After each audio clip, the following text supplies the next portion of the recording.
श्रीनगर के एक निजी स्कूल में उस्तानी के साथ मुबैना नाशाइस्ता सलूक पर वज़ीर तालीम सकीना मसूद ने कहा कि इस तरह के वाक़यात नाकाबिल कबूल हैं, क्योंकि ज़्यादातर स्कूलों में उस्तानियों की ही तादाद है। उन्होंने यकीन दिलाया कि जो भी मुलविस पाया जाएगा उसके खिलाफ सख्त कार्रवाई की जाएगी।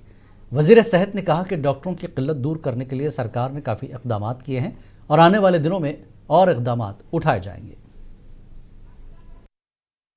होना चाहिए, क्योंकि आप अगर देखेंगे तादाद, चाहे वो गवर्नमेंट स्कूल हो चाहे वो प्राइवेट स्कूल हो, वहाँ हमारी बहनें ज़्यादा काम करती हैं और काम अच्छी तरह करती हैं, काबिल हैं, बहुत ज़हीन हैं, बहुत ज़्यादा तजुर्बा भी है उनको। लेकिन अगर किसी भी जगह, जैसे आपने जिक्र किया, कल भी मैंने ये मेरे नोटिस में आया हुआ, अगर किसी भी तरह इस तरह की सिचुएशन हो, इस तरह की हरकत हो, जो भी मुलवस पाया जाएगा उसके खिलाफ सख्त से सख्त कार्रवाई की जाएगी। लेकिन हेल्थ डिपार्टमेंट एक ऐसा डिपार्टमेंट है, खाली वैकेंसीज रहना ये एक कंटिन्यूअस प्रोसेस है।